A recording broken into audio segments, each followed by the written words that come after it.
శాంతాకారం భుజగశయనం పద్మనాభం సురేశం విశ్వాకారం గగనసదృశం మేఘవర్ణం శుభాంగం లక్ష్మీకాంతం కమలనయనం యోగిహృద్యానగమ్యం వందే విష్ణుం భవభయహరం సర్వలోకైకనాథం.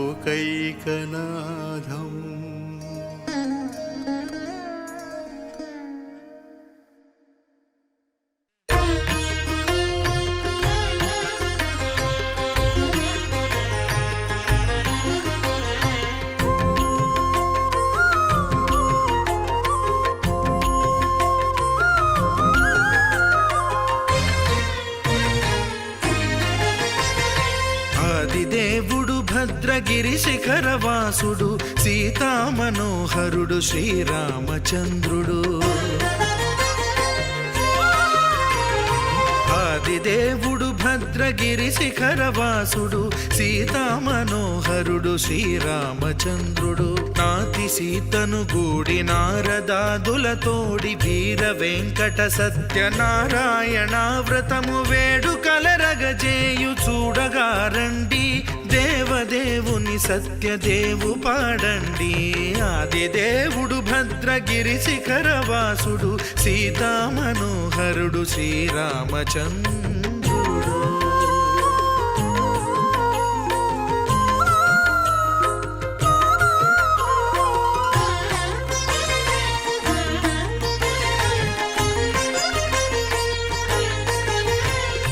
రత్నాకరుని కోర్కె రత్నగిరిపై వెలసే అన్నవరమును దీర్ప అన్నవర క్షేత్రమున.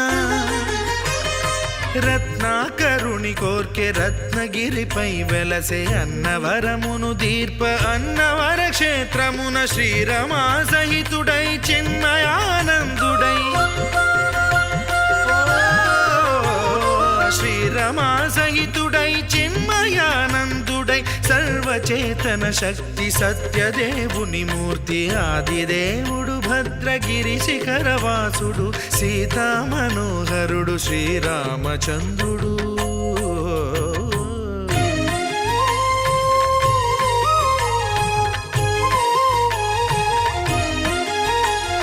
త్రేతాయుగము నాడు సీతా సతిని గూడి ఈశ్వరు ప్రతిష్ఠించే రామేశ్వరములోన. కలియుగములో నేడు కన్నుల కరువు తీర శ్రీరాముడదే సత్యనారాయణుని గొల్సు. తాను రుద్రుడుగాక రుద్రు నర్చింపడు రుద్రో రుద్రమర్చయేత్ అన్నట్లు తను తాను తెలియక దైవము తెలియదనగా ఆదిదేవుడు భద్రా.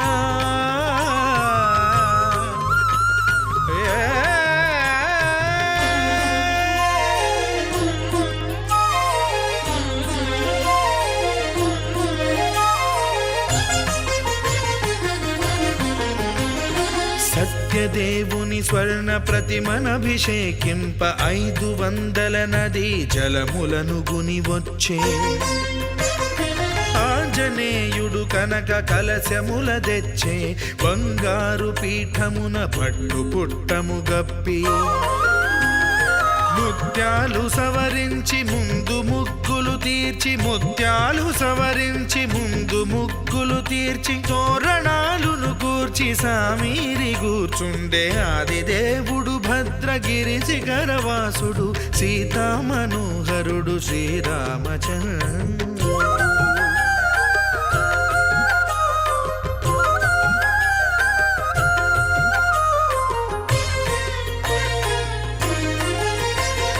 బ్రహ్మమానస సుతుడు బ్రహ్మమై చెలువంద్ర భద్రగిరినాథుడే భక్తి వ్రతమునరింప. పవనసూనుడు సర్వ సంవారములు గూర్ప నరులెగాది వ్రతము సేయగా. వానరులకును తగునని వరము నిశ్చయమని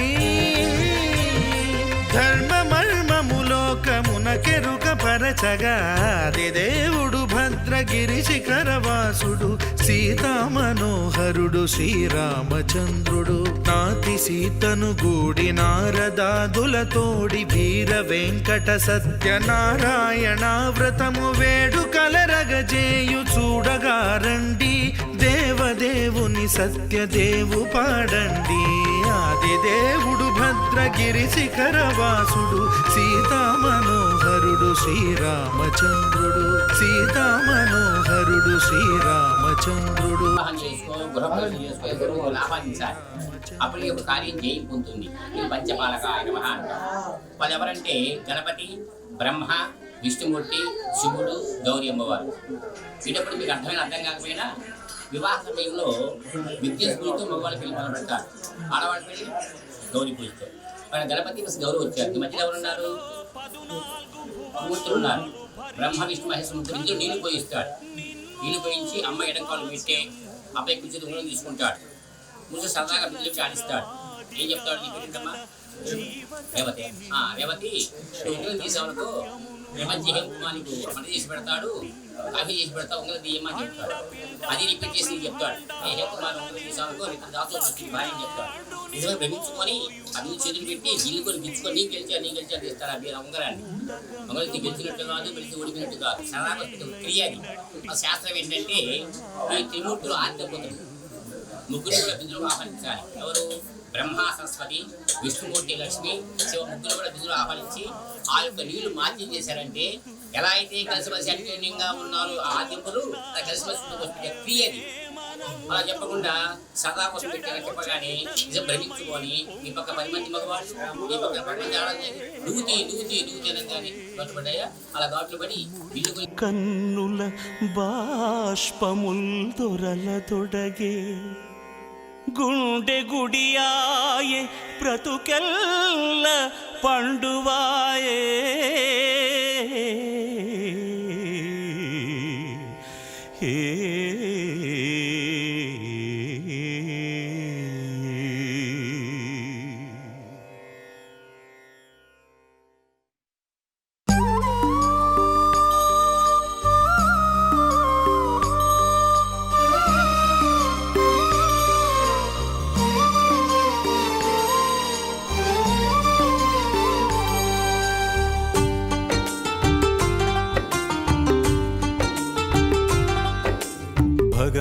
भगवान भगवान भगवान भगवान हे भगवान भज रे भगवान శివుడైనా శ్రీహరి అయినా ఏ పేరున కొలువైనా ఒకడేలే ఆ భగవాన్ నమో నమో శ్రీనారాయణాయ ఓం నమః శివాయ ఇన్ని కోట్ల ఈ జీవుల నటనం అంతా నీ మాయా జగమంతా నీ మాయా भगवान भगवान भगवान भगवान भगवान हे भगवान भज रे भगवान శివుడైనా శ్రీహరి అయినా ఏ పేరున కొలువైనా ఒకడేలే ఆ భగవాన్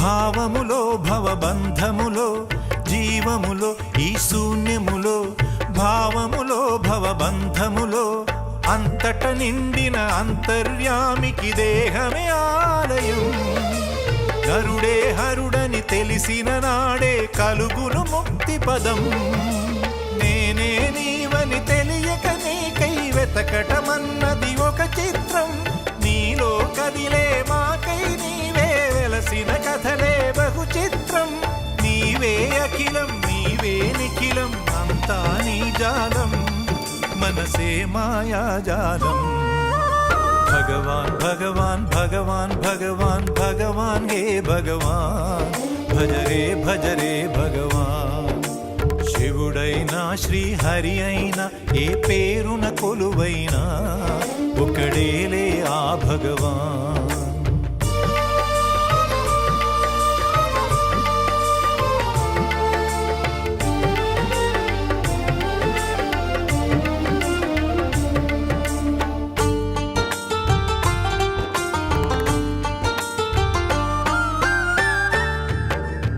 ఆకలి అన్నది లేకుంటే ఆశలు పుట్టే తావేది, చీకటి అన్నది రాకుంటే వెలుగుకు విలువే ఉంటుందా? శోకము లేని లోకములో సుఖమెక్కడ కలిగేది? స్వేదము మించిన వేదము లేదని ఎట్లా తెలిసేది? వేదనలైనా నీ వరనే, వేడుకలన్నీ నీ వలనే, నాలో నేనే లేకుంటే ఇక మిగిలి ఉన్నది నీవేలే. అదే అద్వైతం, అదే ఆనందం, అదే నిత్యానందం, ఆనందమే నీ రూపం. భగవాన్ భగవాన్ భగవాన్ భగవాన్ భగవాన్ హే భగవాన్, భజరే భజరే భగవాన్. శివుడైనా శ్రీహరి అయినా ఏ పేరున కొలువైనా ఒకడేలే ఆ భగవాన్. నమో నమో శ్రీనారాయణాయ, ఓం నమః శివాయ. ఇన్ని కోట్ల ఈ జీవుల నటనం అంతా నీ మాయా, జగమంతా నీ మాయా. భగవాన్ భగవాన్ భగవాన్ భగవాన్ భగవాన్ హే భగవాన్, భజరే భజరే భగవాన్. శివుడైనా శ్రీహరి అయినా ఏ పేరున కొలువైనా ఒకడేలే ఆ భగవాన్.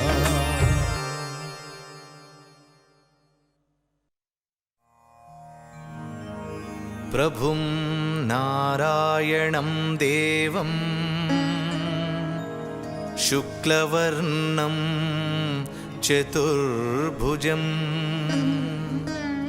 శంఖచక్రగదా పద్మ వనమాలా విభూషితం దృష్ట్వాహం దేవదేవేశం నమామి లోకనాయకం.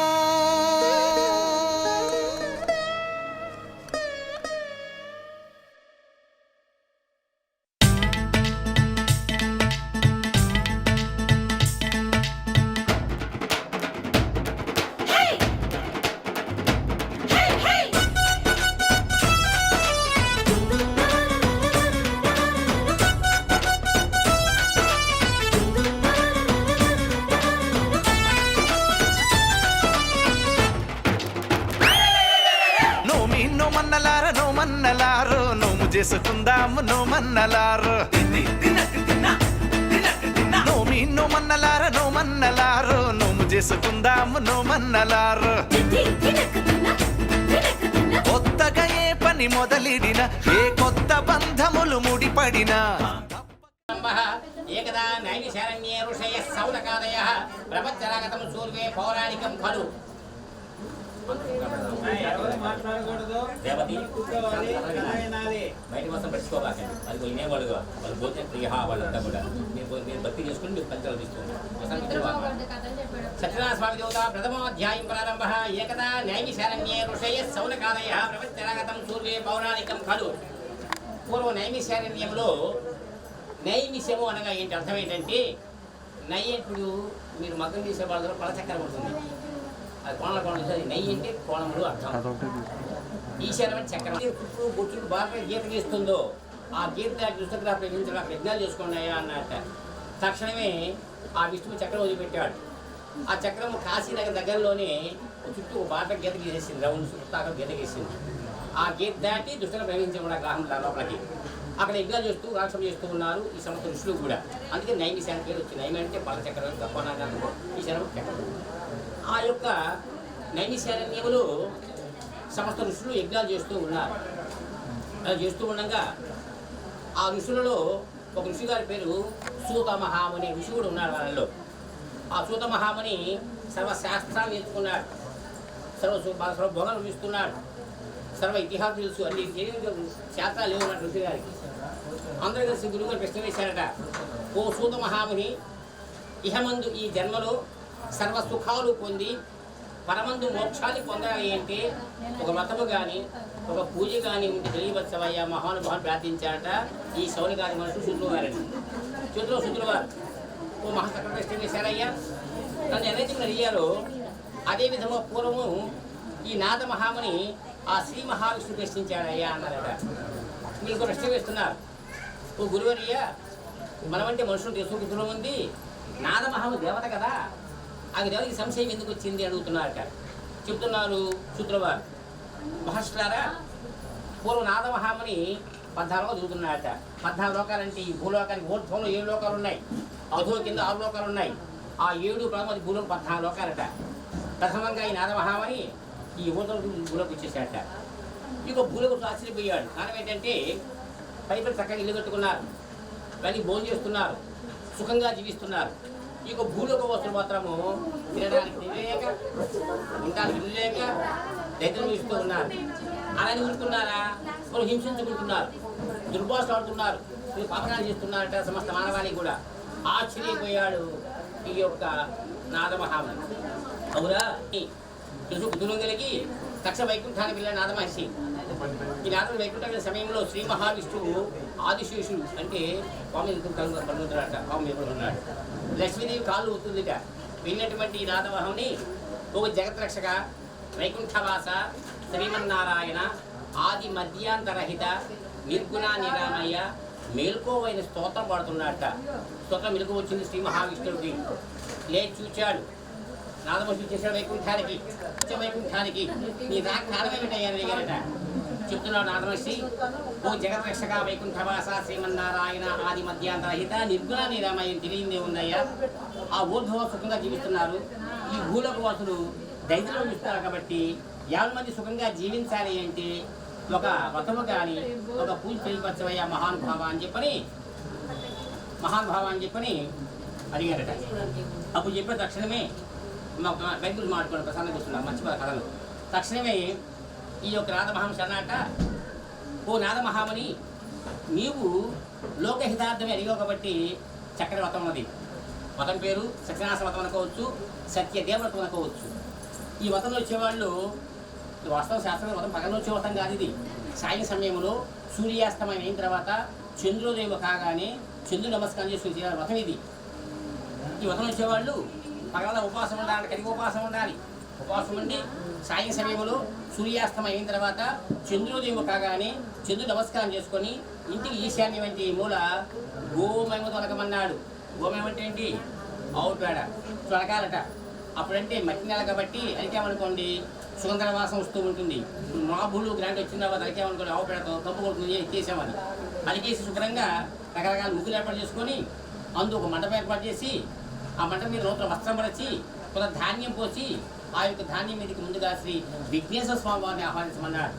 విఘ్నేశ్వర వ్రతం చేస్తున్నాను, వ్రతమైందా కూడా ఎటువంటి ఆటంకాలు ఉండకూడదు, స్వామిని మొరబెట్టుకొని విఘ్నేశ్వర పూజ చేసుకోమన్నాడు. ఆ విఘ్నేశ్వర స్వామి వారికి ధూపదీప నైవేద్యం సమర్పించి తర్వాత అదే మండపానికి పంచపాలకులు అంటే 5 మంది దేవతలు. వాళ్ళు ఎవరంటే గణపతి, బ్రహ్మ, విష్ణుమూర్తి, శివుడు, గౌరమ్మవారు. వాళ్ళు కూడా ఆహ్వానించమన్నాడు ఈ మండపానికి. ఆహ్వానించి వారికి కూడా ధూపదీప నైవేద్యం సమర్పించి తదుపరి అదే మండపానికి నవగ్రహ దిక్పాలకులు వాళ్ళు ఆహ్వానించి వారికి కూడా ధూపదీప నైవేద్యం సమర్పించి చివరిసారిగా ఆ శ్రీ మహావిష్ణువు ఎవరైతే నిలబడి ఉన్నాడో వాడు విగ్రహం చూసుకోవాలి. సవర బంగారంతో శక్తి లేదు, అరసవర బంగారం అది శక్తి లేదు. ఒక రాగిది కానీ ఒక విడిపిని తయారు చేసుకోమన్నాడు. స్వామి ప్రతిమ తయారు చేసుకొని ఆ స్వామివారికి పంచామృతాలను అభిషేకం చేయమన్నాడు. పంచామృతాలు అంటే ఆవు పాలు, ఆవు పెరుగు, ఆవు నెయ్యి, తేనె పరికరంతో అభిషేకం చేసి 108 అర్చన చేసి 5 అధ్యాయ శ్రద్ధగా విని ఎవరైతే స్వామి ప్రసాదం స్వీకరిస్తారో వారికి ఇహమందు సర్వ సుఖాలు పొంది పరమందు మోక్షాలు పొందుతారయ్యా అని నిలబెట్టాడు ఈ యొక్క నాద మహర్షికి శ్రీ మహావిష్ణువు. కానీ ఆనాడంటే బలమైన ఆహారం తినేవాళ్ళం కాబట్టి 5 నిమిషాలు తినకుండా ఉండేవాళ్ళం. ఈ సుపతిళ్ళు కాబట్టి సాయంత్రం కొన్నాళ్ళు గల్లు పడిపోతామని మొదలు మగలు వచ్చుకుంటూ ఉన్నాం. వతానికి శాస్త్రకారం రాత్రి పూజ చూసుకోవాలి, మొదలు మార్చేసుకున్నాం. దానికి వస్తాను స్వామి ఏమంటున్నాడు, నా కోసం రాత్రి పూజ చేయండి రా అంటున్నాడు. నీకోసం మీ చేయి, మా కోసం చేయాలి, ముందు కోసం మా పగలు చేసుకున్నాం వతాన్ని మార్చి శాస్త్రం. సరే స్వామి ఈ వ్రతానికి ఒక వారము కానీ ఒక తిథి కానీ ఉందంటే సలక్షణంగా ఉన్నాయట. ఈ వ్రతానికి శోభనం చాలా విశేషమైంది.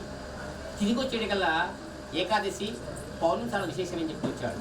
ఏకాదశి రోజు మంచి నెంబర్ 1 ఏకాదశి తిథి పౌర్ణమి తిథి ముఖ్యమని చెప్పాడు.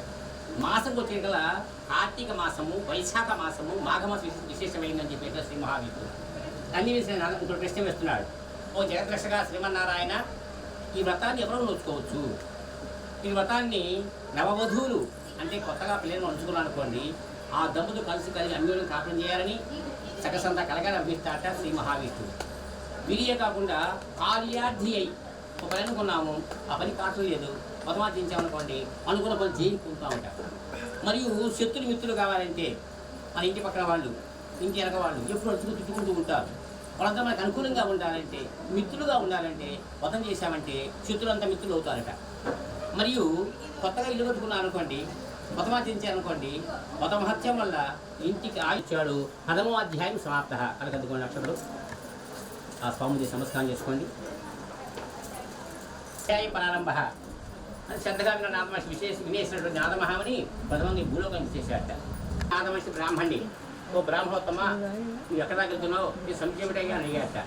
చెప్పాడు బ్రాహ్మడు, ఓ నాదమహామని, ఈ కడు పేదవాడిని, దరిద్రుడిని, నిత్యం కూడా యాతికు ధనుడుగా పనిపరుస్తారయ్యా అన్నట్ట.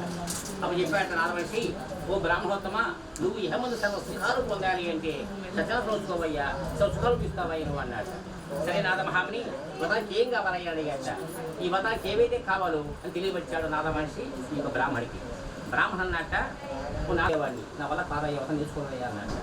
అప్పుడు చెప్పాడు నాదమహర్షి, ఓ బ్రాహ్మణోత్తమ, రేపటి రోజు యాచికని పొయ్యే ముందుగా నమస్కారం చేసుకో. ఓ సత్యదేవ శ్రీమన్నారాయణ తీసుకున్నామంటే ఆ సత్యాన్ని మొత్తం చేయించుకుంటాడయ్యా అన్నారు. పరీక్ష చేద్దామని చెప్పని మన తెలియదు అనుఖ్యాలు చదువుకుంటున్నట్ట. సత్యదేవ శ్రీమన్నారాయణ, నిజంగా వ్రతంలో మహత్యం అంటూ ఉంటే ఇప్పుడు యాచకులు వెళ్తున్నాను. యాచకులు ఎక్కువ ధాన్యం లభిస్తే అవన్నీ అమ్మే తన్మయత్వం చెంది వాళ్ళకు లేకపోయినా మొత్తం ఊడ్చి దానం చేశారు. 50 మంది స్త్రీలు గ్రామ మొత్తం తిరిగాడు. ఎక్కువ ధాన్యం వసూలు అయ్యింది. అవన్నీ సిట్టిగా గమ్మేశాడు. వచ్చిన డబ్బుతో ఈ వ్రతానికి ఏది కావాలో కొనుక్కొచ్చుకున్నాడు. సాడి బంధువుని పిలుచుకున్నాడు. వ్రతం చేస్తూ కూర్చున్నాడు. ఇంకో పేద బ్రాహ్మణుడు చేసుకుంటూ ఉంటే అదే సమయంలో ఆ పదాల గుండా ఓ కట్టె పుడుతున్నాడు. కట్టె పుట్టుకునేవాడు. ఆశ్చర్యపోయాడు. అవరా ఇంకో పేద బ్రాహ్మడు ఇంకో ఘనంగా వ్రతం చేస్తున్నాడు, ఇంతమంది గురువులు పిలిచారు, కొంచెం కుదురం కలిగి ఆ కట్టెలో పక్కన పెట్టుకొని వ్రతం చూస్తూ కూర్చొని కట్టె ముట్టుకునేవాడు. వ్రతమంతా పూజిస్తూ బ్రాహ్మడు ప్రసాదం తీసుకుని ఆయన అక్కడ కట్టె ముట్టుకునేవాడు. అడిగా కట్టె ముట్టుకుంటేవాడు. సో బ్రాహ్మణోత్తమ చాలా పేదవాడు, దరిద్రుడు కదా, దాన్ని వ్రతం ఇస్తున్నారు, అసలు వ్రతం పేరేమిటి, ఈ డబ్బునికి ఎలా సమకూరుతుంది అని అడిగాడు. అప్పుడు చెప్పాడు ఈ బ్రాహ్మడు, నాయన సత్యనారాయణ వచ్చుకుంటే చాలా సుఖాలు ముందు చెప్పాడు. ఆల మనిషి వచ్చుకుంటానయ్యా, డబ్బులు ఎక్కడికి అయ్యా అన్నాడు. నేను కష్టపడలేదయ్యా, సో నమస్కారం చేసుకున్నాడు. ఆ స్వామి ధాన్యం వసూలైంది, మొత్తం చేసుకుంటున్నానయ్యా. అప్పుడు చెప్పాక ఎట్లా అమ్ముకునేవాడు, ఓ బ్రాహ్మణోత్తమ, నేను చాలా పేదవాడిని, దరిద్రుడిని, నిత్యము కట్లము పోతున్నాను కాబట్టి నేను తప్పనిసరిగా వ్రతం చేసుకుని చాలా శబ్దం చేసి ప్రసాదం స్వీకరించి నిద్రపోతున్నాడు. నిద్ర పట్టలేదు. ఇప్పుడు తెల్లవారుతుందా, ఇప్పుడు సత్యం ఉంచుకుందామని చెప్పని తమ్మకి పడుకున్నాడు. తెల్లవారింది, తలపుట్టిగా తీసుకున్నాడు, నమస్కారం చేసుకుంటున్నాడు. సత్యదేవ శ్రీమన్నారాయణ, నేను అరణ్యానికి వెళ్తాను, కట్టె కొట్టుకుంటాను, అధికంగా అమ్ముడిపోతే కట్టెలు వ్రతం చేసుకుంటాను. శబ్దం చేసి అక్కడ అరణ్యాలకు వెళ్ళి కట్టెలు కొట్టుకొని అమ్మడం మొదలుపెట్టాడు. నిత్యం కూడా కట్టెలు మొక్కుని వేరే 8 మంది స్త్రీలు కూడా ఆ రోజు ఎంత చెప్పిన కొండ మొదలుపెట్టారు. అధికంగా అమ్ముడిపోయే కట్టెలు డబ్బులు బాగా సంపాదించాడు. అనుకున్న ప్రకారంగా సాటి బంధువుని పిలుచుకొని వేద బ్రాహ్మణుని పిలిచి వ్రతం చేసుకుంటున్నాడు. కట్టెలుకుండేవాడు. వ్రతమంతా పూర్తి అయిపోయింది. అయిపోయిన తర్వాత అనుకుంటున్నాడు ప్రశాంతించుకుంటూ, సత్యదేవ శ్రీమన్నారాయణ, నాకు శక్తి మించి వ్రతం ఆచరించాను స్వామి, నాకు బాగా కలిసి వచ్చింది అనుకోండి, 10 సంవత్సరము నీ వ్రతం చేసుకుని శపథం చేసి కథను తెలుసుకున్నాడు. సంతోషపడ శ్రీ మహావిష్ణువు తక్షణ వీరికి అభయం ఇచ్చాడు. ఏం అభయం ఇచ్చాడంటే, ఈ పేద బ్రాహ్మడు ఈ కట్టెముకుండేవారు అష్ట ఐశ్వర్యాల గురించి బాగా అభయం ఇచ్చారట. ఎప్పుడు అభయం ఇచ్చేసాడు, ఈ కట్టె ఇంటి కూడా మట్టి గోడంట, మట్టి కూడా బంగారు గోడ అయినట, ఇల్లంతా నవరత్నండి పేరిట సంతోషించి 10 సంవత్సరం మొత్తం ఆచరిస్తూ సర్వ సుఖాలు పొంది పరమందు మోక్షాన్ని పొందారు. ఆ పేద బ్రాహ్మడు ఈ కట్టెముకుండేవారు. 2వ అధ్యాయం సమాప్త. అక్కడ సంస్కారం చేసుకుంటారు. ఆ రాజ్యాన్ని ఉల్కాంకుడు రాజు చక్కగా పరిపాలిస్తున్నాడు. ఆ రాజుగారు ఇంద్రియాన్ని జయించాడు. సత్యవతుడు సుఖాలు చూస్తున్నాడు. ఈ రాజుగారికి ఎన్ని రాజ్యాలు ఉన్నా, ఎన్ని భోగాలు ఉన్నా సంతానం మాత్రం రాజుగారికి. సంతానమిత్తంగా రాజుగారు చెరువులు తెప్పించాడు, బావులు తెప్పించాడు, దేవాలయాలు తెప్పించాడు, దానాలు చేశాడు. పిల్లలు రాజు. అక్కడ వచ్చేసి ఓ ఉల్కాంక మహారాజా, నువ్వు ఇంద్రియాన్ని జయించావు, సత్యవతుడివి, సుఖం అనిపిస్తున్నావు, కానీ సంతానం లేదు. మన హిందూ సాంప్రదాయం ఏంటంటే సుపుత్రస్య గతి శాస్త్రం ఉంది. సంతానం కలగకపోతే గతి లేదురా, మోక్షం లేదు వాళ్ళకి, పెద్ద మరణించిన వాళ్ళకి. వాళ్ళు మోక్షం లభించాలి అంటే సంతానం ముఖ్యమైంది. ఈ సంతానం కలగాలంటే సత్యవతం ఉంచుకో లిపి పెట్టాట ఆయన. అన్నట్ట రాజుగారు, ఓ మా నాథ మహామని, నేను సంతానానికి చెరువులు తెప్పించా, బావులు తెప్పించా, దేవాలయం కట్టించా, అక్కడ దానాలు చేశా, పిల్లలు పుట్టలేదు కదా, మొత్తం చేసి పిల్లలు పుడతారా, చెప్పి మాట అమ్మ శక్యంగా లేదే అన్నట్ట. లేదు మహారాజా, తన బతుకు విశేషమైన గొప్పది, మొత్తం చేసి పిల్లలు పుడతారు చూడవయ్యా అన్నట్ట. సరే అని చెప్పని ఈ రాజుగారు ఆ రాజ్యంలో కన్నా దగ్గర నది ఉంది, నది కూడా పవిత్రంగా భావించుకొని గోవిందుడికి మంటపం ఏర్పాటు చేసుకుని మొత్తం చూసుకుంటున్నాడు ఈ యొక్క రాజుగారు. అదే రాజ్యంలో ఒక సిట్టి గారు నివసిస్తున్నారు. ఆ సిట్టి గారు అంటే కోమటరత్నం తెలుసు కదా. ఆ సిట్టి గారి యొక్క పేరు సాధువు. నిత్యం కూడా ఈ సాధువు అన్న పేరు గల వైశ్యుడు సుగంధరవ్యాలు, లవంగ, యాలుక, జాజి, జాపత్రి, పిపర్మెంట్, కప్ప ఇవన్నీ కలిసి పడవలు వేసుకొని పక్కన చూస్తూ ఉంటాడు వ్యాపార నిమిత్తంగా.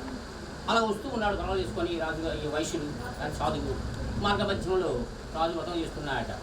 ఆశ్చర్యపోయాడు. తన మహారాజు కదా, ఇంద్రియాన్ని జయించాడు, సత్యవతుడు కదా, ఇంకా వ్రతం చేస్తున్నాడు, ఏ కొద్ది కదా ఆశ్చర్యపోయి ఆ పడవ పక్కన ఆపుకొని వ్రతం చూస్తున్నాడు సాధువు. వ్రతమంతా పూర్తి అయిపోయింది. సాధువు ప్రసాదం తీసుకోవయ్యా అన్నట్ట శెట్టి గారిని ఈ రాజుగారు. అడిగాడు ఆ శెట్టి గారు, మహారాజా నువ్వు ఇంద్రియాన్ని జయించావు, సత్యవతుడివి, సర్వ సుఖాలు చెప్పాడు రాజుగారు. సాధువా, నాకు ఎన్ని రాజ్యాలు ఉన్నా, ఎన్ని భోగాల్లో ప్రయోజనాలు ఉన్నాయా, సంతానం లేదు కదయ్యా, సంతానం కలగాలంటే వ్రతం చేయమని చెప్పాడు, నాథమహాముని చూసుకుంటున్నానయ్యా అన్నాడు. అప్పుడు శెట్టిగా చెప్పారట, మహారాజా నాకు ఎంతో ఐశ్వర్యం ఉంది కానీ నాకు సంతానం లేదు కాబట్టి నేను తప్పనిసరి వ్రతం చేసి ఆశిస్తాను, శబ్దం చేసి ప్రసాదం నుంచి అక్కడ రంగాలకు వెళ్ళి దాన్ని అమ్ముకొని తిరిగి ఇంటికి వచ్చాను. వచ్చిన తర్వాత నేను భార్య పేరు చెప్తున్నాడు. భార్య పేరేంటి? లీలావతి. అదే సాధువు శెట్టిగారి పేరు. అది భార్య పేరు లీలావతి. లీలావతి ప్రసాదం ఉంచుకుంటే పిల్లపోతా అని చెప్పాడు మహారాజు గారు. ఆ ప్రసాదం పెట్టాడు. నేను ఏమనుకున్నారండి, వ్రతం చేస్తాను, వ్రతం చేశానమ్మా అని చెప్పాడు లీలావతి. తక్షణం భార్య అండి, శబ్దం చేసావు కదా, ప్రసాదం ఉంచుకుందామండి అని. తక్షణం అన్నాక శెట్టి గారు, ఓ లీలావతి, వ్రతంలో మహత్యం అంటూ ఉంటే నీ ప్రసాదం స్వీకరించాను కదా, ప్రసాద మహత్యం అంటూ పిల్లలు పుడితే వ్రతం చేస్తాను. అప్పుడేమన్నాడు, వ్రతం చేస్తానని ఈ పని శపథం చేశాడు. ఇప్పుడేమన్నాడు, పిల్లలు పుడితే వ్రతం వస్తున్న అబద్ధమాడే కాబట్టి ఆడపిల్ల కలుగుగాక. ఆయన అర్థమైందా మీకు? ఏమర్థమైంది? చేయండి మీరు. ఏదో ఎట్లుంటుండగా అబద్ధం అంటే ఆడపిల్ల కాబట్టి మంచి అబద్ధం ఆడబాగా తీసుకోనుకోండి. కాబట్టి అబద్ధం ఆడే కాబట్టి ఆడపిల్ల నుంచి అభయం ఇచ్చాడు. అభయం ఇచ్చేసి మహావిష్ణు తక్షణమే ఈ యొక్క లీలావతి గర్భాన్ని దాల్చింది.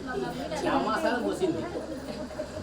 అమ్మ మీ అమ్మ అబద్ధం ఆడలేదు కానీ సత్యం అని చెప్పి తక్షణమే ఈ యొక్క లీలావతి గర్భం దాల్చింది. 9 మాసాలు మోసింది. చక్కటి అందమైన ఆడపిల్ల ప్రసవించింది. మగాడుతోంది భార్య లీలావతి, ఏమండి ప్రసాదం తీసుకుంటేనే పిల్లలు పుట్టారు, వ్రతం చేస్తే గొప్ప గొడవ శిక్షణ ఉంచుకుందామండి, శబ్దం చేసావు కదండి. తక్షణమే అన్నట్ట సాధువు, లీలావతి వెళ్తే వ్రతం అనమాట, నోతం తొందరపడతాం ఎందుకు, పాప పేరు పెడతామే నామకరణ, అప్పుడు నుంచి తొందరపడతా అన్నాడు. సరే 3వ నెల వేద బ్రాహ్మణుడు పిలిచి ఈ పాపకు నామకరణం ఏర్పాటు చేశారు. ఈ పాపకు ఏ నామకరణం పెడదామని చెప్పని నక్షత్రంగా వచ్చే పేరు చూశారు. తర్వాత మాసనామాలు చూశారు, వ్యవహారాలు నామాలు చూశారు. చెట్టవట్లు అంత అందంగా ఉంది ఆ పాప.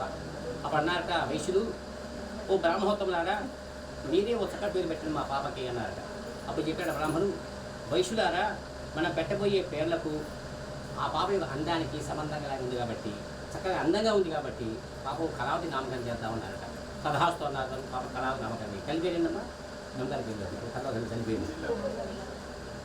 అమ్మాయి మాట్లాడేంటి కొంతమంది కల్పన చేస్తారంటే కలిపేయడానికి మేము కూడా చెప్తుంటారు, కొంతమంది కథ చెప్పాలి చెప్తారు. కానీ తల్లి పేరు లీలావతి, కుమార్తె పేరు కళావతి. నామకరణం అయిపోయింది. తక్షణమే వాళ్ళు అడుగుతుంది భార్య లీలావతి, ఏమండి పాపకు నామకరణం అయిపోయిందండి, సత్యనారాయణ ఉంచుకుందాము, మన బంధువులంతా ఉన్నారు కదండి, బాగుంటుందండి వేడుకదా అని చెప్పాను. వాళ్ళు శెట్టి గారు అన్నారు, లీలావతి అందరూ బాక పాప పెళ్లి ముందు అర్థం సంభావంగా అన్నాడు. సో కొంతమంది మా పెళ్లి రానే వచ్చింది, ఎవరికి కళావతికి. మళ్ళీ భార్య లీలావతి, ఏమండి పాప పెళ్లి వచ్చింది, సత్యనారాయణ ఉంచుకుందాం, పాపం వస్తుంది ఏమండి చెప్పాను. శెట్టిగా చెప్పారు, ఓ లీలావతి, శ్రీ మహావిష్ణు అనుగ్రహం వల్ల యుక్త వయస్కుడు అంటే వయసులో ఉన్నవాడు, మంచి రూపవంతుడు, అందంగా ఉన్నవాడు, మంచి ఐశ్వర్యవంతుడు, బాగా ఫైనాన్స్ దిట్టంగా ఉన్నవాడు లభించిన నలుడుగా పెళ్ళైందని కొనుక్కున్నాను. సరే స్వామివారు సంతోషపడి కథాసుడు అన్నాడు. ఆ స్వామి అనుగ్రహం వల్ల యుక్త వయస్కుడు, ఐశ్వర్యవంతుడు, రూపవంతుడు భర్తగా లభించాడు. భార్య లీలావతి ఏమండి స్వామి అనుగ్రహం మంచివాడు భర్తగా లభించాడు మా కళావతికి వతం వచ్చుకున్నాం స్వామి పంపిస్తున్నామని చెట్టిగా అని చెప్పి లోకిత్వంతో చెట్టిగా ప్రధాపిస్తున్నారు. అన్నారట, ఓ లీలావతి, నేను అల్లుడు గారు ఈ యొక్క వ్యాపార నిమిత్తంగా ఈ పక్క రాజ్యానికి వెళ్తాం. అన్నీ అధికంగా అమ్ముడిపోతే అసలు ఖర్చు పెట్టద్దు, అసలు వేల మీద లాభం చేసేద్దాం. లాభం వచ్చిందనుకోండి ఆ యొక్క లాభంతో వదం చేద్దామని అంత విషాదం ఉండదు. కానీ విషాద పనికిరాదు దేవుడి విషయాలు అన్నట్ట. స్వామి కోపం వచ్చేసింది. చూసావా, లోబెత్తుకుంటూ ఉండగాని ఉండొచ్చు కానీ మరి కఠిన లోబెత్తు ఉండేది కాబట్టి ఈ శెట్టి గారి కుటుంబము అష్ట కష్టాలు వీధిగా చెప్పించాడు ఈ యొక్క శ్రీ మహావిష్ణువు. కష్టాలు మొదలవుతున్నాడు. ఎలాగంటే ఇద్దరు మామూలు ఈశ్వర పడవ వేసుకున్నారు, వాళ్ళ పక్కన వెళ్తున్నారట. వెళ్తున్న కొందరు వెళ్ళిన తర్వాత మా పొద్దు పోయింది. అప్పుడు చెప్పారట మామగారు అల్లుడు గారితో, అల్లుడు గారు మాకు పొద్దు పోయింది, ఈ సముద్రంలో జాడ కనపడలేదు కాబట్టి మనము తిరిగి పక్కన విషయాలు తీసుకొని తిరిగి ప్రయాణం చేద్దాము అల్లుడు గారు అన్నట్ట. సరే అని చెప్పాను. అల్లుడు గారు మామగారి యొక్క మాట ఆలకించి ఆ పడవ ఒక పక్కన బుద్ధిని ఆపి ఇద్దరు దగ్గరలో వడవృక్షం ఉంది. వడవృక్షం అంటే మది చెట్టు ఉంది. ఆ చెట్టు కింద విషయాలు తీసుకుంటున్నాక వైశ్యుద్ధులు కూడా విషయాలు తీసుకుంటుంటే అదే సమయంలో అక్కడ రాజ్యంలో ఒక దొంగలు పడ్డారు. ఇద్దరు దొంగలు ఖజానా కొలగొట్టి దొంగ సంతులు పారిపోతున్నారట. పారిపోతుంటే బొట్టు వీళ్ళు చూశారట. దొంగలు తస్కరించారు డబ్బంతా అని చెప్పి ఎంతమంది పెట్టారు. జరుగుతూ ఉంటే పరిగెత్తుకుంటూ వచ్చిన ఇద్దరు దొంగలు కూడా నిద్రపోతున్నారే, వాళ్ళు దొంగలు మాయైపోయారట.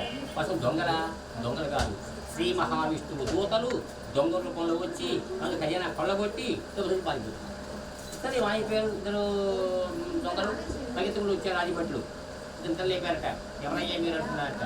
మీ వైష్ణవయ్యా, మీ వ్యాపారం చెప్తున్నాం కానీ డబ్బు చూసారట. దొంగలుగా భావించుకొని ఆ డబ్బు సొంతులు వాళ్ళని తీసుకొని వెళ్ళి వాళ్ళు నిలబెట్టారట. మహారాజా రాజుల ఖజానా కొలగొట్టారు, వారి వద్ద డబ్బు సొంతులు చిక్కినాయి, మరి సుగల పడవ చిక్కింది అని చెప్పగా ఆగ్రహం చెందాడు. నా యొక్క రాజ్యంలో న్యాయము ధర్మము సమంగా పరిపాలిస్తూ ఉంటే మరి ఖజానా కొల్లగొట్టారు కాబట్టి ఈ వాంఛుడికి ఆహారం ఇవ్వబాకండి, పానీ ఇవ్వబాకండి బంధించమని చెప్పేశారు రాజుగారు. తక్షణం బంధించేశారు దాని వైశుద్ధిని కూడా. ఇది ఆహార పానీయాలు బంధువులు ఇప్పారు. కానీ అక్కడ ఉన్న పరిస్థితి చుట్టుపక్కల బంధువులు వచ్చేసారు. వచ్చి అమ్మ నీ భర్త మా దగ్గర డబ్బు వడ్డీ తీసుకున్నాడు, తక్షణం అసలు వడ్డీ అని చెప్పి వచ్చారట. పెద్ద శ్రీ మహావిష్ణు మాయ, అప్పులు చేసిన అవసరం లేదు, శ్రీ భర్త మాయ అన్నమాట. సరే చేసేది లేక ఆస్తు పోస్తులు మొత్తం అమ్మేసి అప్పులు తీర్చారు. ఉండడానికి ఇల్లు ఉంది, తిట్లా బాధపడుతున్నట్ట ఈ కళావతి లీలావతి. బలబతకాల సమయంలో కళావతి చెప్పిందట, అమ్మ నీ పక్క గ్రామానికి వెళ్ళి భవతి భిక్షా దేహి అని ఆ యొక్క ధాన్యం అడుగుకొస్తానమ్మా, ఆ తిండి పరిశ్రమ చేద్దామమ్మా అది. సరే అష్టకష్టం కష్టం కాబట్టి నిత్యము కళావతి పక్క గ్రామానికి వెళ్ళి భిక్షాలు చేసుకొచ్చి తిండి పరిశ్రమ చేస్తున్నారు. జిల్లాకి భిక్షా చేసింది కళావతి. కానీ చెప్పింది, అమ్మ బాగా బుద్ధితో ఇస్తున్నావు, చంద్రుడే రామ్మా అని చెప్పింది. తక్షణమే కళావతి పక్క గ్రామానికి వెళ్ళి భిక్షాలు చేసి వస్తుంది. వస్తున్న మార్గ మధ్యలో ఒక బ్రాహ్మడు దర్శనాలు ఉంచుకుంటూ ఉన్నాయట. పదం చూస్తూ వస్తుంది కళావతి. పదం అంతా పూర్తి అయిపోయింది. ప్రసాదం పెట్టిన కళావతికి ఆ బ్రాహ్మడు అడిగింది బ్రాహ్మణి కళావతి, ఓ బ్రాహ్మణోత్తమా ఈ వ్రతం పేరేమిటి, ఎందుకు చూసుకుంటావయ్యా అంటే నేను చాలా పేదవాడినమ్మా, దరిద్రుడమ్మా, నా దరిద్రం పడవ వ్రతం చేసుకుంటానమ్మా అని చెప్పి సత్యాసమం చెప్పాడు. ఆ సత్యాసమం పేరు నెమరు వేసుకుంటూ ప్రసాదం ఎందుకు వచ్చింటాడు. తల్లి మందలించింది, బుద్ధి మీద కేగిస్తున్న ఎక్కడ పోయామా అంటే అమ్మాయి సరాది చెప్పింది. అప్పుడు సత్యనారాయణ పేరు చెప్పిందో తల్లికి. అప్పుడు జ్ఞానం వచ్చింది తల్లికి, ఎవరా వ్రతాలు వచ్చిపోయిన కారణంగా నా భర్తను మా దూరం అయ్యారు కాబట్టి వ్రతం ఆచరించాలని శబ్దం చేసి కార్తీక మాసం పౌర్ణమి రోజు ఎంతో నిష్టగా ఈ యొక్క లీలావతి కళావతి పై తపస్సు వేసుకొని వ్రతం ఆచరించారు. వ్రతమంతా పూర్తి అయిపోయింది. నమస్కారం చేసుకుంటున్నారట. సత్యదేవా శ్రీమన్నారాయణ, మా శక్తికి మించి వ్రతం ఆచరించాను స్వామి, నా భర్త గారు అరుతికి రాగా మా వ్రతం చేస్తారు సంబంధించి ప్రశాంతించారట. సంతోషపడ్డాడు శ్రీ మహావిష్ణువు. సంతోషపడి అదిలో రాత్రి కళ్ళకనబడి, ఓ మహారాజా ఈ శాస్త్రాల్లో ఉన్నారే వాస్తవం దొంగలు కాదు, వాడు వైశ్యులు వ్యాపారస్తులు నాకు ఆగ్రహం గురి దొంగలకు చిక్కారు కాబట్టి శస్త్రాలు విముక్తులు చేయని చెప్పి కలవడి పెట్టాడు. కుఠాలు పెట్టుకున్నాడు రాజుగారు, మాయపేడు శ్రీ మహావిష్ణువు బతుకు ఆజ్ఞాపించారట. శస్త్రాలు ఉన్నారే పక్షులు అవ్వండి అని చెప్పారట. ఈ బొట్లు వెళ్ళి శస్త్రతి గుర్తు తీసుకుంటే ఇది భయపడ్డారట. కూడా కొత్త శిక్ష వేస్తారు. దేవత రాగానే చిరో కుర్చీ వేసి వాళ్ళు కాళ్ళు కడిగి అది పైన తెలుకొని నూతన వస్త్ర సంపించి అయ్యే మీరు వైశ్యులని వ్యాపారస్తులు అని చెప్పి చెప్పారు శ్రీ మహావిష్ణువు. నీ భార్య లీలావతి నీ కుమార్తె కళావతి మొత్తం వచ్చారట. మీరు అలా వెళ్ళిపోయి పంపించేసి రాజు పంపించేస్తూ నేను బొట్టు పంపించారట. అందరూ కలిసి పడవెక్కి వెళ్దామని చెప్పని ఆ బొట్టు చూసాగా అందరికి పడవెక్కారట. ఎక్కగానే ఈ శ్రీ మహావిష్ణువు ఒక సన్యాసులు గాంచారు. వచ్చి అయ్యా పెద్దవాడిని ముసలవాడిని నమ్మలేకపోతున్నానయ్యా, నీ పక్కరాజ్యం అయ్యా, నీ పడకెత్తుకెళ్ళండి అయ్యా అన్నట్ట. ఎక్కవయ్యా సన్యాసిని పడకెత్తుకొని సాగిపోతుంది. తృతీయాధ్యాయం సమాప్త. నమస్కారం చేసుకోండి. తృతీయాధ్యాయం సమాప్త. ఇది చతుర్థాధ్యాయం ప్రారంభ. ఈ చిత్రాన్ని బాగా పెంచి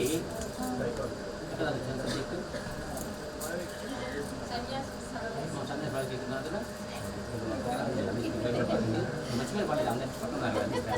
సరే సన్యాసి పడవెక్కి ప్రయాణం చేస్తున్నారు. కొందరు అయిన తర్వాత సన్యాసి ప్రశ్న వేసిన వైశ్యుడు శివనంటే వైశ్యులారా మీ పడవైంది ఏమున్నాయ్యా అన్నారు. అనుకున్నారు సన్యాసి కదా మా పడవ ఎందు ఏముంటుంది కిందలు అనుకొని సన్యాసి మా పడవ ఎందు ఆకులు ఉన్నాయా అన్నారట. పడవలు ఏమున్నాయి?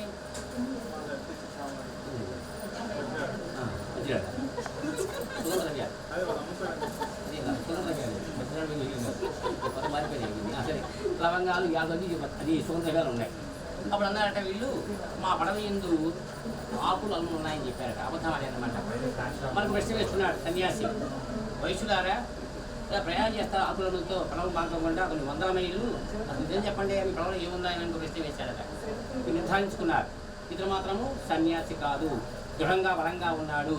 మనం ఏం చెప్పామనుకోండి సుగంధ పేర్లు దెబ్బతింటున్నాయని చెప్పని అలా హతమాచి కాయేస్తారని చెప్పి నిర్ధారించుకొని ఓ సన్యాసి మా పడవ ఎందు ఆకులు తప్ప ఇంకేం ఏమయ్యాని పక్కన గట్టిగా చెప్పారట. అప్పుడు ఇంకో ప్రశ్న వేస్తున్నాడు, ఏం చెప్పండి లవంగా వస్తుంది పడవ ఎందు యాలుక్కాయలు వస్తుంది, నేను ఆకులని చెప్తారు ఏంటయ్యా అన్నారు.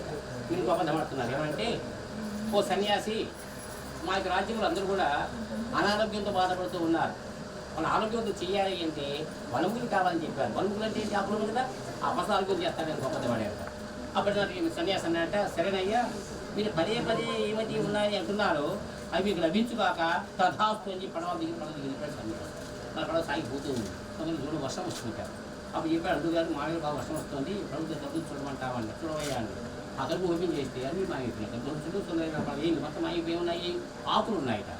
ఆకులు దుఃఖిస్తున్నాడు అల్లుడు గారు. మామయ్య గారిని మాయమైపోయినాయి, ఆకులు తప్ప ఏం లేవు మామయ్య గారు కానీ నమ్మశక్యంగా అద్దె గురించి పడవ ఉంచాడు. ఇతన్ని మాయమైపోయి అప్పుడు దుఃఖిస్తున్నాడట. దుఃఖిస్తుంటే బహుళు చెప్పాట, వైశ్యులారా మార్గ మధ్యలో సన్యాసి పడనెక్కాడు, పదే ఏమని అడుగుతుంటే ఆకులు చెప్పారు కాబట్టి సదాస్థాడు కాబట్టి సన్యాసం లేదు, శ్రీ మహావిష్ణువు అయి ఉంటాడేమో, మారువేషం వచ్చాడేమో దిగుద పద అన్నారట. పడడానికి దిప్పుకొని ఈ సన్యాసి దిగాడు, పడవ ఆపుకొని దిగులు మొదలుపెట్టారు. తిరుగుతుంటే ఈ సన్యాసి ఒక అశ్వదవృక్ష కింద ఈ రావి చెట్టు కింద విషయాన్ని తీసుకుంటున్నారట. ఇద్దరు వెళ్ళి 2 కాళ్ళు పెట్టుకొని ఓ జగత్రక్షక వైకుంఠవాస శ్రీమన్నారాయణ ఆది మధ్యాంతరహిత నిర్గుణ నిరామిలకు స్తోత్రం పడుతున్నారట. ఆ స్తోత్రం వెలుగు వచ్చింది. ఈ సన్యాసిని చూశాడట. ఏంది వైశ్వరా అన్నాడట. మహాస్వామి మొత్తం క్షమించండి, మహామేధావులు అప్పుడు చెప్పాడట, శ్రీ మహావిష్ణువు యొక్క భక్తులకు అహంకారం పనికిరాదు. మీరు అహంకారం కూడినవారే మీ పడవ ఎందు ఏమున్నాయంటే ఆకులని చెప్పారు కాబట్టి నాకు ఆగ్రహం గురయ్యారు. ఇవాళ నుంచి మీరు 10 మందికి కూడా దాదాపు లక్ష బతకండియా అన్నారట. సరే స్వామి అన్నారు. ఈ దాదాపు 3 రకాలు ఉంటాయి. ఈ దాదాపు 3 రకాలు ఉంటాయి. ధర్మంలో ధర్మం ఒకటి, ధర్మంలో అధర్మం ఒకటి, అధర్మంలో అధర్మం 3 రకాలు ఉన్నాయి. వాటి వ్యత్యాసం ఏంటంటే ధర్మంలో ధర్మం చెప్పుకుందాం. ముందుగా మీ ఇంట్లో అన్నం వండుకున్నారు, భోజనం దాముకున్నారు, భోజనం చేద్దామని ఇష్టాలు చేసుకున్నారు, అన్నీ వడ్డించుకున్నారు. మనం తినబోతున్నాం. ఒక భిక్షవాడు వచ్చాడు, వాటి ముందు వచ్చి భౌతిక భిక్షాన్ని దేహి అన్నాడు. మనం ఆ ముద్ద నోట్లో పెట్టుకున్నాం అనుకోండి, మనం లేవక్కల్లా. కిందాకు వచ్చింది, అమ్మ అన్నం పెట్టు అన్నాడు. ఆ ముద్ద కింద పెట్టేసి వచ్చిన వాడు సాక్షాత్ భగవంతుడు భావించుకొని అతను భోజనం పెట్టి భోజనం చేశాడు అనుకోండి, ధర్మాన్ని కాపాడినాడు. ఎందుకంటే భోజనం పెట్టి భోజనం చేశాం కదా, ధర్మంలో అధర్మం ఉంటుంది. ఎలాగంటే మనం ఇస్రాక్ వేసుకున్నాం, అన్ని పట్టించుకున్నాం, కలుపుకొని తినబోతున్నాం. ఇక్కడ దాకా వచ్చింది, అమ్మ అన్నం పెట్టు అన్నాడు. వాడికి పెడితే మనకి చాలదేమని పుష్టిగా తిని దూరం మూతపడేస్తాడు మహాన. అది ఆ పెట్టకుండా తింటాం అధర్మము, తిన మూతపడేసాడు మహాన పుణ్యం. కాబట్టి ఏంటి ధర్మంలో అధర్మం, అది రెండోది. మూడోది అధర్మంలో అధర్మం అవుతుంది. మన బంధువు వస్తాడు మా ఇంటికి 12 గంటలకల్లా ఫోన్ చేద్దాం విషయాలు తీసుకుని సాయంత్రం దాకా అని చెప్పని సరే అని చెప్పని అన్ని వడ్డీతో నిలబోతున్నాం. బంధువు వచ్చి అమ్మ చెల్లమ్మ తలుపు కొట్టాడు. మనం ఏం చేస్తామంటే తలుపు చూపించకుండా కొత్త అద్దాలు వచ్చినాయి చూస్తే మనిషి కూడా అర్థమైపోతుంది. కందలు పెట్టి అద్దాలు చూస్తున్నారు. ఆ కథలు చూస్తాం దూరం కూర్చోరా అది పెట్టాడు మరి కాదని కూర్చున్నాయి అని చెప్పి కూర్చోబెట్టి అడుగు మీద నిద్ర తినేస్తుంది. తెల్లు మొదట తినేసిన తర్వాత తలుపు ఒప్పించేస్తుంది. అన్నయ్య గారు అనుకుంటాడు కొన్ని మా చిన్న తిన్నాం అనుకుంటాడు. ఏం చేస్తుంది పెద్దవాళ్ళు మీరు మా ఇంటి భోజనం చేస్తారు మనం కానీ మా ఇంటి కాఫీ తెస్తారా మీరు కాఫీ తెస్తారు పెద్దవాళ్ళు మీరు మా ఇంట్లో భోజనం చేస్తారు అనగానే నేను తిన్ను అంటాడు. ఆ వీడు తింటాను అంటాడు అన్నాడుగా. అలాగే ఏం చేస్తుంది సంతోషం ఉత్సాహమా ఉంటే పెట్టు దాని లేదు కానీ భోజించి మన ఇంటి మనమే తిన్నాను అనుకోండి మీరు మా ఇంటికి భోజనం చేస్తారులే తినొచ్చాను అంటాడు. అది మహాభావి అధర్మంలో అధర్మం కాబట్టి అలా కాకుండా ధర్మంలో ధర్మంలోనే అలా నడుచుకోండి మీకు కొన్ని పుణ్యం వస్తుందని చెప్పని లోపల మీ పడవైంది ఏవైతే ఉన్నాయో అవి మీకు లభించుగాక తథాస్తని మాయైపోయాడు మీకు సన్యాసి. పరిగెత్తుకుంటూ వచ్చారు ఆ తప్పు తీసి చూశారు అన్ని లభించినాయి వాళ్ళు రాజ్యం చేరారు. చేరిన తర్వాత ఓ బట్టు పిలిచి తక్షణం మా ఇంటికి వెళ్ళి నా యొక్క భార్య లీలావతికి నా కుమార్తె కమ్మ వచ్చని చెప్పి రాపో అన్నాడు. సరే ఈ బొట్టింటికి సమయంలో వైష్ణవ భార్య లీలావతి కళావతి సత్యావతి నోచుకుంటూ ఉంది. ఈ లీలావతి మొత్తం చూస్తూ పక్కన కూర్చుంది. వెళ్ళి అమ్మ మీ అల్లుడు గారు వచ్చారు మీ భర్త వచ్చారమ్మా చిత్రమన్నారమ్మా అని చెప్పాడు. ఆ యొక్క లీలావతికి ఈ బొడ్డు తక్షణమే నాకు ఇలా చెప్పింది అమ్మ కళావతి నువ్వు మొత్తం ఆచరిస్తూ ఉండమ్మా నేను వెళ్ళి మీ నాన్నగారిని నీ భర్తను తీసుకొస్తారమ్మా అని చెప్పని నమస్కారం చేసుకొని అది కుటుంబం వెళ్ళిపోయింది. వెళ్ళిన తర్వాత ఈ సాధువు యొక్క లీలావతి అబ్బాగా పడ్డ కష్టపడి చెప్పుకుంటున్నారట. చెప్పుకుంటే సరే అల్లూరు పంపొచ్చింది. చూసావా ఎంతో ప్రేమగా మా అత్తయ్య గారు వచ్చారు కానీ నా యొక్క భార్య రాలేదు కాబట్టి నా భార్య నీ రాజు అని పడవేసి కూర్చున్నాడు. రానింటికి రాను రాయి కలిసి వస్తాను రానింటి పడవి కూర్చొని అల్లుగా ఆ కళావతి ఏం చేసింది వతవత పూర్తి చేసింది. తన శ్రద్ధగా వింది. చివరిలో తన భర్తను చూసుకొని తొందరలో ప్రసాదం తీసుకోలేదు తీర్థం తీసుకోలేదు. కళలు వెళ్ళిపోయి సమర్థించడానికి ఎప్పుడు ఆగ్రహం చెందాడు. ఎవరా ఎంతో ఇష్టంగా వదలు వచ్చి ప్రశాంతంలో కూడా వెళ్ళింది కాబట్టి ఈ యొక్క కళావతి భర్త నీళ్ళలో మునిగిపోయి చెప్పించాడు. ఏ పాలు చెప్పించాడు. తక్షణమే నీళ్ళ మునిగిపోయింది పడవ నీళ్ళ మునిగిపోయాడు అల్లుడిగారు. అప్పుడు పరిగెత్తుకుని రానే వచ్చింది కళావతి. చూడంగా నా భర్త ఏదో అంటే నీళ్ళ మునిగిపోయాడమ్మా అర్థం కాదు అంత మాయగా ఉంటుంది. అప్పుడు ఈ కళావతి దూషిస్తుంది స్వభావాన్ని. ఇదంతా భూటకము ఇంత కల్పితము ఈ మొదలు మహత్యలే దూషిస్తుంటే ఆకస్మిక వారి మాటలు పడ్డాయి. ఏమనంటే అమ్మ కళావతి మొత్తం నోచుకున్నావు కథలు విన్నా కానీ చివరిలో ప్రశాంత్ తీసుకుని వచ్చావు కాబట్టి నీ భర్త దూరం అయ్యాడమ్మా ప్రశాంత్ తీసుకుని రాపో నీ భర్త చెప్పగానే పరిగెత్తుకుంటూ వచ్చింది. స్వామిని కూర్చుంది కన్నీరు కాల్చుకుని చెప్పలు వేసుకుని ప్రశాంత్ స్వీకరించింది ఈ కళావతి. ఎప్పుడైతే స్వీకరించిందో ఆ స్వామివారు పునర్జన్మ ప్రాప్తి రస్తు అని దీవించారు. అలాగానే మునిపి పడమున్నే భద్రావతి పల్లికి పైకి వచ్చేసింది. అందరూ వచ్చి నమస్కారం చేసుకొని ప్రసాద స్వీకరించి సంవత్సరం ముందు మోక్షాన్ని పొందారు ఈ వైష్ణవుడు. ఈ విధంగా చతుర్థాధ్యాయం సమాప్త. అక్షర నమస్కారం చేసుకోండి. ఇంకో ప్రశ్న వేస్తున్నారు ఎవరు సోనకాద మనుషులు ఓ గురువర్య 4 అధ్యాయాలు చెప్పు పంచమాధ్యాయం చెప్పాయా అంటే చెప్తున్నారు. ఓ మహర్షులారా పూర్వము తుంగధ్వజ మహారాజు గారు చక్కగా రాజ్య పరిపాలన చేస్తూ ఉన్నారట. ఈ రాజుగారి 100 మంది కుమారులు. నిత్యము రాజుగారు కొంతమంది బొట్టును వెంట పెట్టుకొని అరణ్యాలకు వెళ్ళి ఎన్నో జంతువులు సంహరించి తిరిగి వస్తూ ఉంటాడు. ఎందుకంటే ఈ క్రూరమగారు గ్రామంలో పడి ప్రజలు ఇబ్బంది పెడతాయో అని భావంతో ఇతర వేటకు వెళ్తూ ఉండేవాడు అరణ్యాలకి రాజుగారు. అలాగే వెంట పెట్టుకున్నాడు అరణ్యాలకు వెళ్ళాడు ఎన్నో జంతువులు సంహరించాడు తిరిగి వస్తూ ఉన్నాడు రాజుగారు. వస్తూ ఉండేది గ్రీష్మ ఋతువు అంటే ఎండాకాలం బిడ్డ.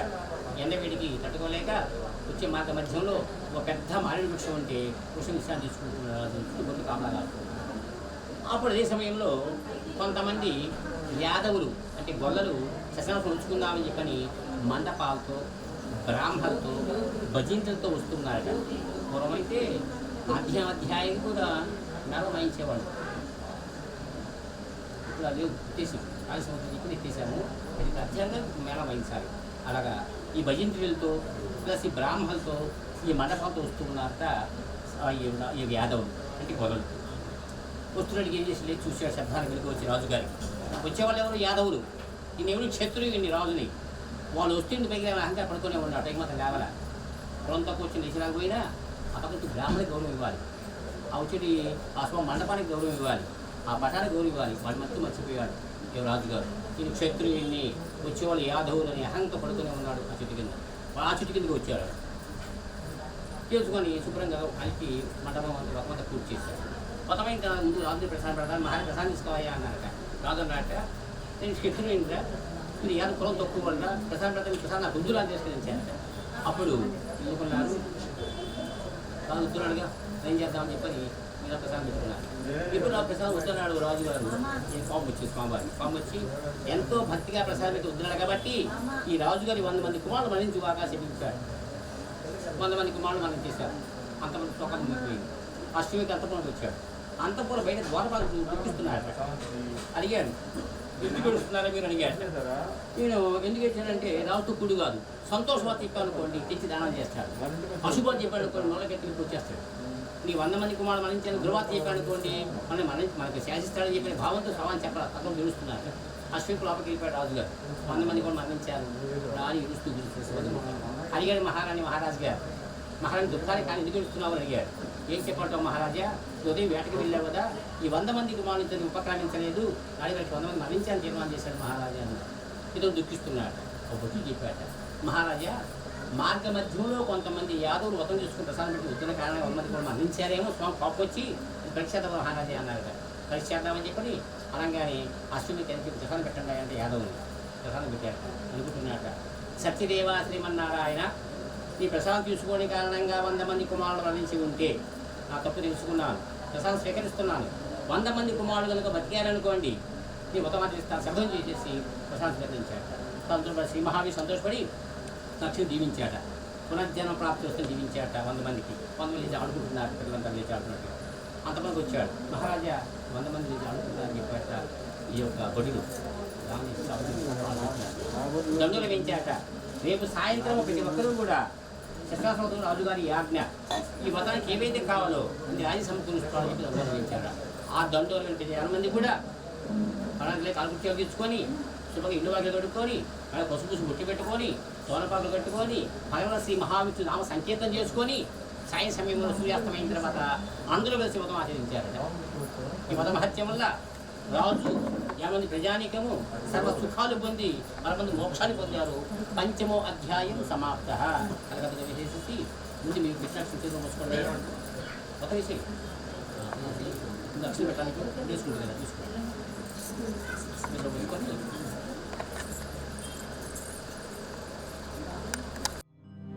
నాడు గజేంద్రుడార్తి శరణాగతిన్ కోరా కృపామతిన్ సతిన్ గూడక శంఖ చక్రముల గోరక నాడట చేరితంట ఈనాడిటు వచ్చితే దయన్నంగన వేగమే శంఖ చక్రముల్ తోడుగా హస్తవ్యస్తముగదోపా సుధామతి జానకీపతి.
సత్యనాథాయ నమః.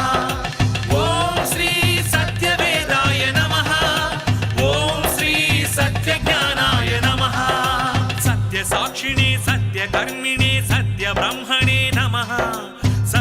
సత్యధర్మాయ సత్యరుద్రాయ సత్యమేఘాయ నమః సత్యయోగాయ సత్యపూర్ణాయ సత్యవాక్యాయ నమః సత్యజ్యేష్ఠాయ సత్యశ్రేష్ఠాయ సత్యదంష్టాయ నమః ఓం నమో నమో నమో సత్యనారాయణ పాహి పాహి దేవా పరమాత్మ పరంధామ పాహి పాహి దేవా పరమాత్మ పరంధామ శరణం శరణం శరణం నీ నామస్మరణం